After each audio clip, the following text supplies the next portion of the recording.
Carpenter, and welcome to the Daily DIY. As you know, we're all stuck in our homes at the moment, and I was supposed to be doing talks at the Idle Home Show. I was supposed to be doing DIY talks on their main stage, and I've been doing that for about 3 or 4 years.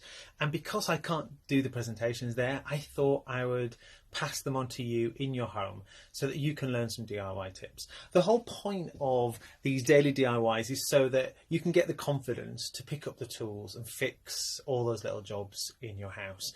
Now for me, DIY it's a bit addictive. It's a bit like people who love baking or love crafting. Once you start doing it, you learn how to do it, and you learn that actually not much can go wrong if you're informed a little bit, and it becomes addictive, and you start off slowly and you start doing little things, and it build your confidence more and more. So that's the whole point of this. Some of the videos will be really short, some of them might be a little bit longer. Generally it'll be all stuff that you can do in your house with minimal tools, but at some point I will introduce a drill so I can teach you how to put shelves up and fix things in your house. But a lot of it will be just using simple tools and simple fixes. So today I'm going to be teaching you how to fix all of those kitchen cabinet doors. So when you buy a brand new kitchen, you might have had it 5-10 years or whatever, the doors start to sag a little bit, they start to move a little bit, and it's same for your IKEA wardrobes and IKEA doors. And I go into people's houses to do carpentry and they go, oh look, this is totally damaged, it's scraping on the floor, is the door, it's binding a little bit.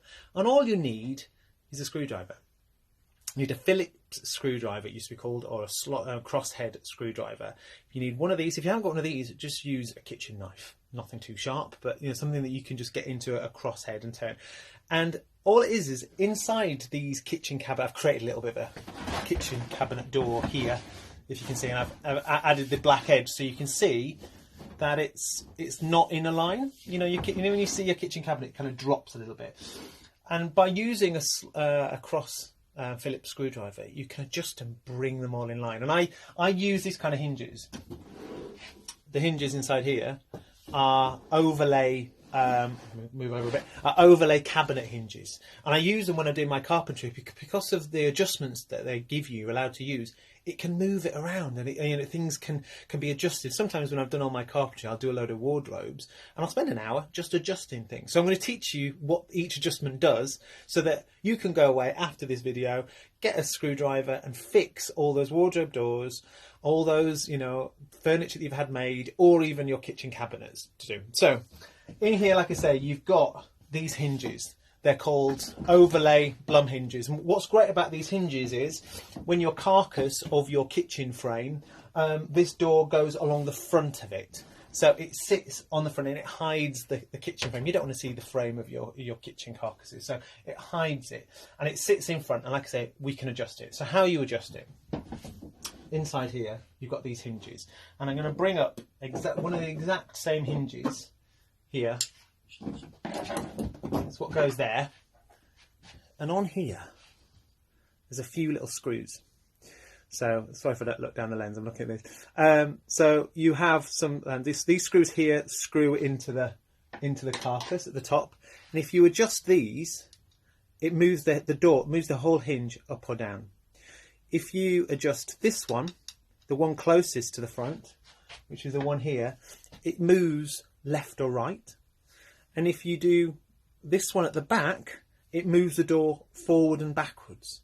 So if this door here is off kilter, go this way. At the moment, the door is sloping downwards. So it's lower on this side, it's higher. You can see the carcass at the top here. So what I need to do is I need to adjust this part here, this door here, and I need to do the adjustment that brings it to the right. So if to do that, the brick that brings it to the right would be this one here. Open it up. You see this screw here.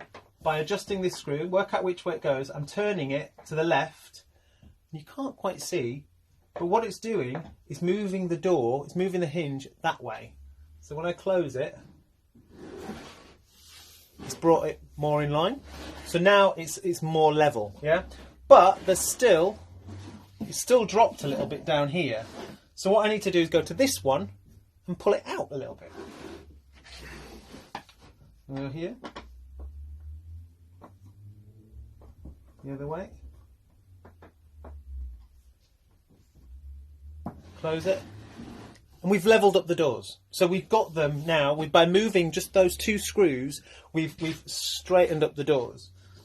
At the back, sometimes, you know, like if you want to move it forward and back, sometimes you can just adjust the one at the back, the screw at the back. So we would adjust it. We would adjust this one. If you see there, if you unscrew that, it moves it away from the bracket at the back. I'm just going to loosen it off. So if you imagine this is attached to the carcass, this is your door, it's moving forward and backwards. And that's good sometimes if you've got long wardrobe doors where you've got potentially like four hinges. And say when they're closed, the top part of the door is just pulling away slightly. If you adjust the bottom one, it will push it back in. It's like a tilting action. So, but just by adjusting that, you can move those forward and backwards. This one showed you again is this one. This one pushes the hinges away and closer. So that moves the door left or right. And again, like I said, this one, these ones here, moves the door up and down.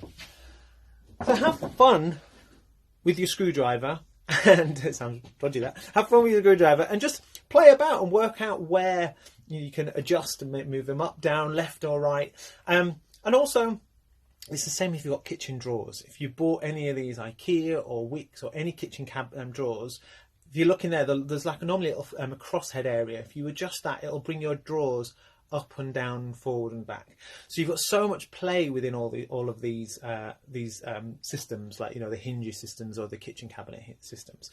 So that's today's daily DIY. If you want any more help, contact me at thetvcarpenter.com. And if you go on there as well, you'll find a link to the DIY Doers Facebook group. Now, the DIY Doers Facebook group was set up by myself and my business partner, Steph Braun, about 4 or 5 years ago. And it's a bit like a mum's net for DIY. There's no one judging you on there. If you want any questions or you're stuck, even the basic of things, because I say you don't know until you know, people put it on there, ask the question, and people will answer, whether it's myself or my business partner Steph or any of the community. I think we've got 2,000 people on there. Some are professionals, some are like yourself who might not have done much DIY. They'll help you. It's a safe space. So while you're stuck at home and you want to tackle some DIY and you're not sure of anything, go on there. Tune in tomorrow. We'll be doing videos throughout the whole of the week, and I hope you can be a DIY doer, and I look forward to speaking to you tomorrow.